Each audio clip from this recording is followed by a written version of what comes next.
All right, everybody, welcome back to the layout. So this is going to be another layout update.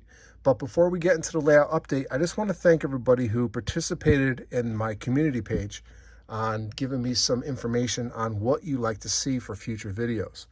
So this layout update is going to contain the information that everyone wanted to see. And I'm going to go by what everyone voted for.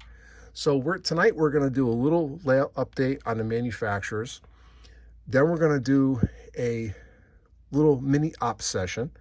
I'm going to do an actual feature on a locomotive. We're going to do like a rolling stock locomotives review and show and tell. And also, we're going to finally wrap this up with a box opening. So let's get right into it. So I decided to take a break from putting together the H&H. I've been working on that every night, and I basically just needed a break from it. So I'm back on the manufacturers, and what I decided to do was to work on the fascia and also the skirting that is going to go around the layout. So my local Joann's Fabrics was having a sale, so I picked up the fabric. All right, I went with black, and I'm going to paint the fascia black as well. So this is where I'm going to put the fascia, obviously on the side, but I measured all the way around the layout. So the fascia is going to be basic hardboard 1/8 inch fascia that I'm going to have to cut. Now, most of this will have custom pieces made because once I get over here, and then to this area here, the pieces are going to need to be custom cut, which is not a big deal. The actual fabric is 44 inches. So I have to take that into account versus how big the fascia is going to be. So I decided to make the fascia 8 inches. So it's going to start at the top edge here, come down 8 inches. So this will give me enough room to actually mount my throttle holders, my card boxes, and also over here, I'm not sure where I'm going to put it yet, but it's probably going to be in this section here. I'm going to put a small panel here. My friend's going to be making it for me. He's more of an electronic guru than I am, because I'm having trouble is these switches back here are more than an arm's length away. And for me to get the track plan that I wanted, unfortunately, I had to try to back up as much as I can. I had to build it this way in order to get the switching that I wanted. So I can't reach those switches. So what I did is underneath those switches, all these switches in here, there's 1/2 inch holes that I drilled down. And what I'm going to do is I'm going to put Pico switch machines, and those are basically like snap relays that are going to pop into place. Now, the old layout had the Pico machines, and they work just fine. Once I get the Huntington and Hartford running again, that's going to be entirely tortoise machines. All right, so I wanted the tortoise machines on that, but I had so many of the Pico's machines, I didn't want to just get rid of them because I spent a lot of money on them. So I might as well use them. So, but because those switches are all the way over there, they have to be powered. So normally, especially with the manufacturers was all considered yard limits. So having said that, the crews can switch their own switches, and they don't need a dispatcher's permission to go, on certain tracks, because it is yard limits. All right. So I'm going to have to build a box, and it's going to be a simple little panel with momentary toggles, and it's going to be fine. They're going to work just like they did on the old layout. All right. So the other thing I wanted to show you, you probably already saw the YouTube short on this. You saw this locomotive shoving a couple cars into the yard. This locomotive I picked up yesterday. This was one of the original locomotives off the H&H. So it is an Atlas HH660. This was custom painted. It has DCC and sound, and then if you check out the YouTube short that I made, you can hear it run. Now what I'm going to do is I will have this part as the next op session after this layout update. So you will see this one in action. So I cleaned the wheels on it, and you can tell by the handrails, it's definitely seen some use. So it's going to need a little TLC, but once I get this thing back up and running and painted up, it's going to look really good. This thing runs very, very well, as do all Atlas locomotives. So let's get into a quick little op session, and then we'll keep going on this layout update. So we'll be right back. All right, so we're going to switch out Bell Dock today. Here's an old historical photo of what Bell Dock looked like. This was the entrance to Bell Dock.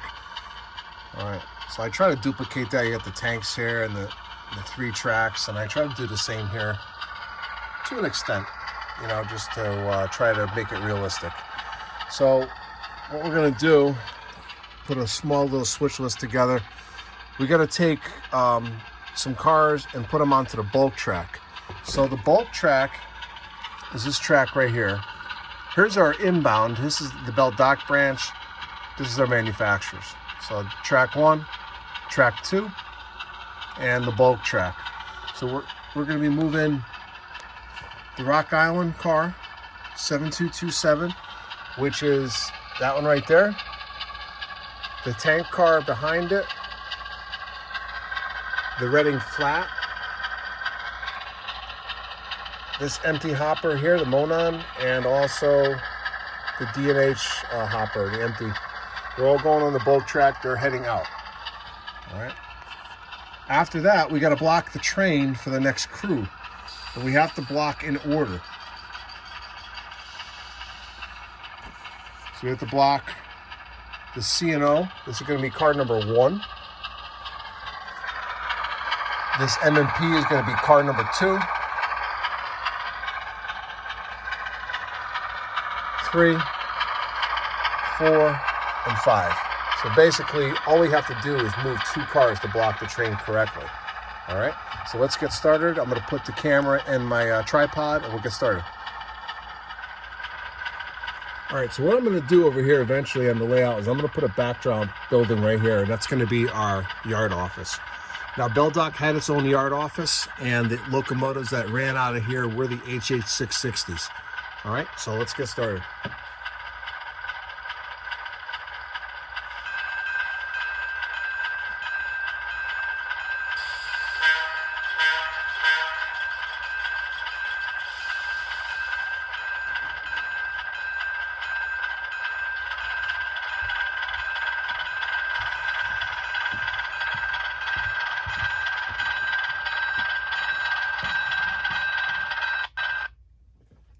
Dirty track.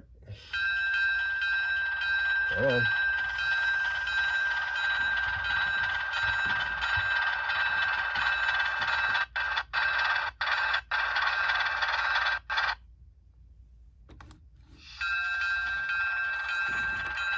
Actually, getting caught up on this backdrop. Sorry about that.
Try to give it a stretch now.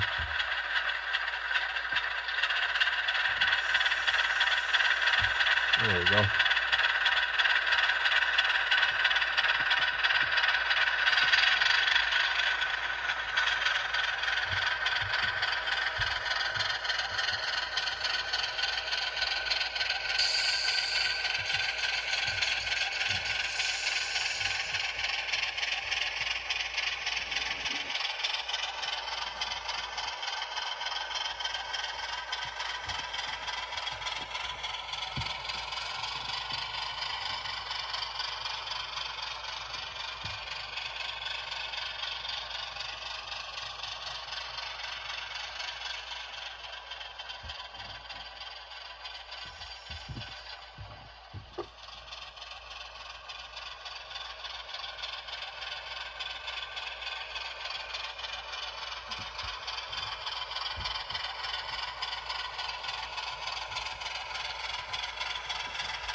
I just noticed I made a mistake.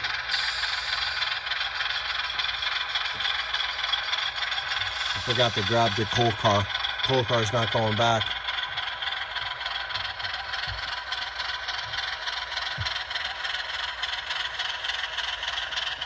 It's not a big deal. I just drag this MMP car up to the top of the switch, and then I'll just grab the coal car there.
That was a good hitch.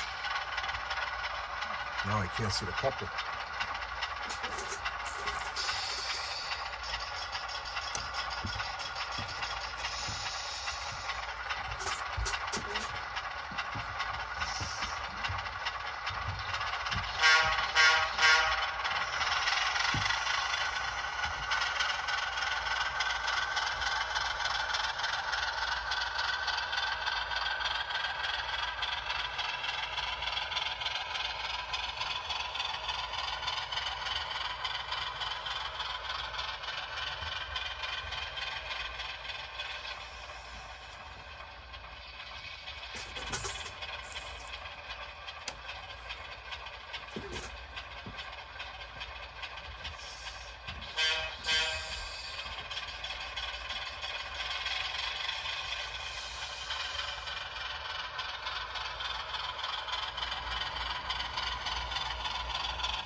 All right, everybody, so that's going to complete this little mini op session. So we got the trains to the train to the bulk track.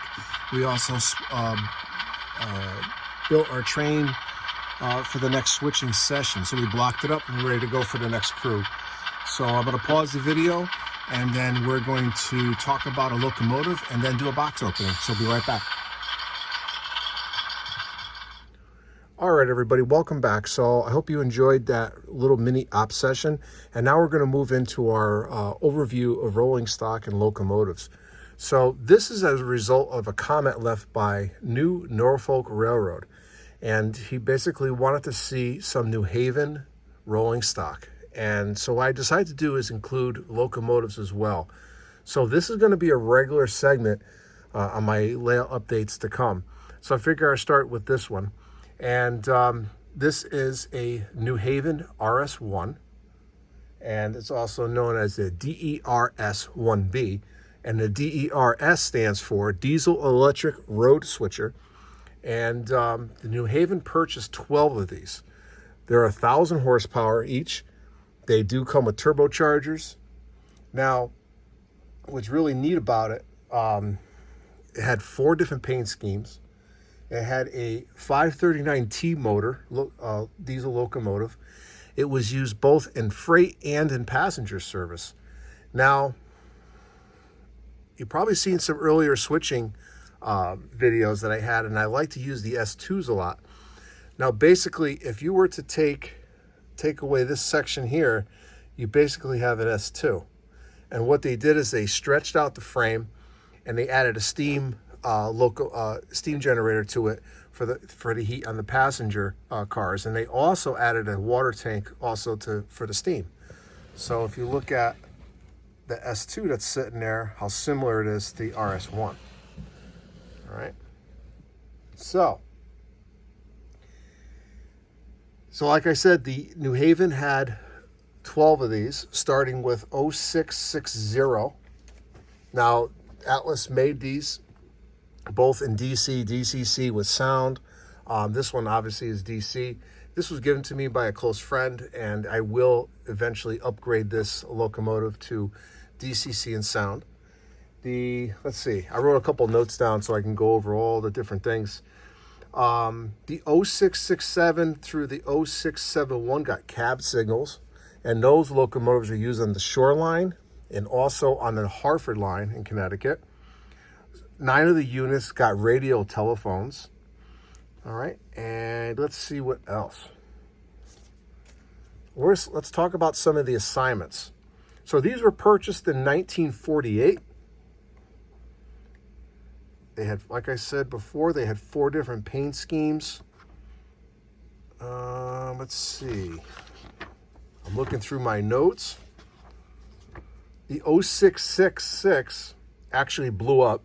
The turbocharger blew up on it, and that didn't last at all. So from 1948, the 0660 all the way to 0665 was assigned to Waterbury. The 0666, the one that blew up with the turbocharger, and the 67 were assigned to Providence, along with the 0671. The 0668 was assigned to Danbury, and the 69 and 70 were assigned to Cedar Hill. That's where they were assigned throughout. Now, they moved around a lot, and by 1957, they were all located over in the Boston division. So if you're interested for more information on this locomotive, I'll show you something here.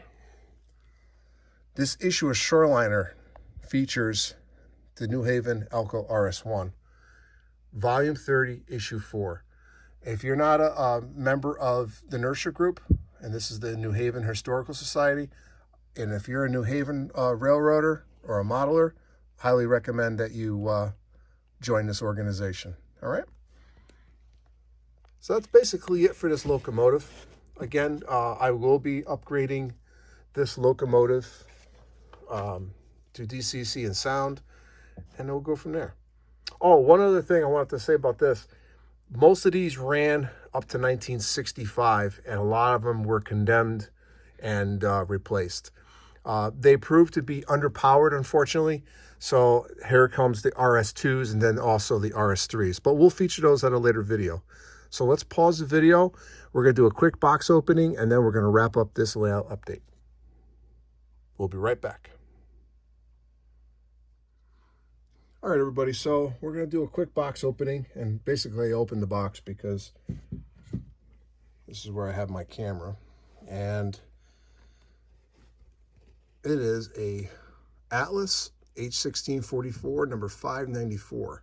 Now this one has the factory DCC and lock sound, and I'll show you the locomotive. And what's neat about this locomotive, this is the only one that the New Haven painted in this scheme.